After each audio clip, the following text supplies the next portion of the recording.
Assalamu alaikum wa rahmatullahi ta'ala wa barakatuh. Barkamu da yau, barkamu da sake saduwa tare da ku a daidai wannan lokaci.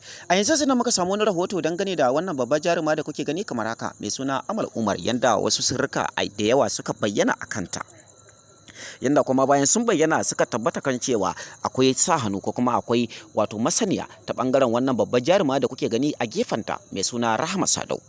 Rahama Sadau tana ɗaya daga cikin manya-manyan jaruman da ake matukar ji da ita a masana'antar shirya fina-finai ko kuma mu ce a masana'antar Kannywood, sai dai a yanzu kamar ba ta ma'amala da masana'antar Kannywood domin ta samu ɗaukaka yanda ta koma gefen wato masana'antar Bollywood ta ɓangaren ƙasar India. Mutane da yawa sun fara cece kuce kuma sun fara talentin akan hakan, musamman ma mazauna ƙasar India, yanda wasu da suke cewa wato yaranta bai kai matsayin da za ta dinga fim da harshen wato Indiyanci ba. Sai dai ta samu cece kuce kuma ta samu talentin ta bangarurrukan hakan, sai dai ta ƙara samun masoya akan wasu bangarurrukan. Hakan ne yasa ita kanta wannan babbar jaruma mai suna Amal Umar ta daura damara ko kuma ce ta daura aniyar cewa ita kanta sai ta shiga wannan masana'anta ta Bollywood, wato masana'antar wato shirya fina-finai wato da harshen Indiyanci.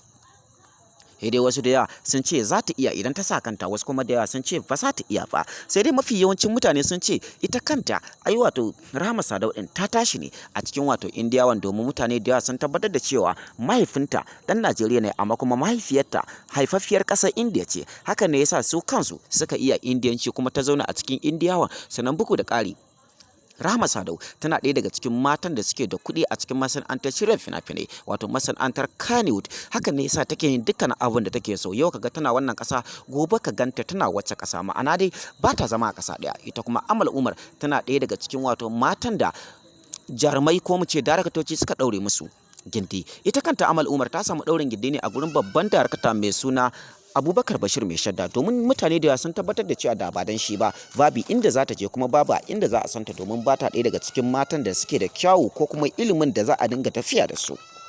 Sai dai kafin ina mutane da suke yawan ɗaukar namba mu kira mu dangane da cewa suna so za mu buɗe musu sabon YouTube channel. Ina sababbin mawaƙa waɗanda suke son waƙoƙin su suna su ma su zama celebrities a faɗin duniya. Ina kuma waɗanda suke yin bidiyoyi na comedy ko kuma suke bidiyoyi na kasuwancinsu wanda suke so bidiyoyinsu su yi suna su ma a san su a faɗin duniya. Ku sani cewa za ku iya ɗaukan namban mu ku kira mu kai tsaye ko kuma ku bibiye mu ta WhatsApp domin mu buɗe muku sabon YouTube channel domin kuma ku dinga ɗora shirye-shiryen ku. Ina kuma wayanda suke amfani da YouTube channel ɗin nasu ya samu matsala suka kasa gane kanshi, suka kasa gane ginde shi.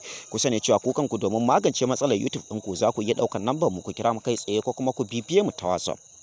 Sannan bugu da ƙari, ina 'yan kasuwa wanda suke sha'awa za mu tallata musu hajojinsu a faɗin duniya. Ina wanda suke da kamfanonuwa ko shaguna ko kuma wanda suke harkar yawace. Ku sani cewa ko kanku wannan dama bata kyale ku ba. Ko kanku za ku iya ɗaukar lambar mu ku kira mu kai tsaye ko kuma ku bibiye mu ta WhatsApp domin mu tallata muku hajojinku a faɗin duniya. Ina malamai magada annabawa, ina kuma masu magunguna na gargajiya. Ku sani cewa ko kanku wannan dama bata bar ku ba, kuma za ku iya ɗaukar lambar mu ku kira mu kai tsaye ko kuma ku bibiye mu ta WhatsApp. Har ma waɗanda suke sha'awar shiga harkar fim ɓangaren mata da kuma ɓangaren maza, ku sani cewa ku kanku za ku iya ɗaukar lambar mu ku kira mu kai tsaye ko kuma ku bibiye mu ta WhatsApp. A gurguje bari mu dawo ainihin abin da ya ajiye mu, wato ɓangaren takaddama ko kuma cacen baki da ake cewa Amal Umar za ta iya ko kuma ba za ta iya ba. Masu sauraro, shin wani hukunci kuka yanke? Shin a ganin ku za ta iya yi ko kuwa ba za ta iya yi ba? Shin za ta iya koyar harshen Indiyanci ko ko ba za ta iya ba? Iyayenta za su batta ko ko ba za su batta ba? Ku dai ci gaba da bibiyan mu a cikin wannan tasha ta mai ɗimbin albarka. Ku yi subscribing kana ku danna ƙararrawa domin jin sirrikan jaruman Kannywood mata da kuma mazansu.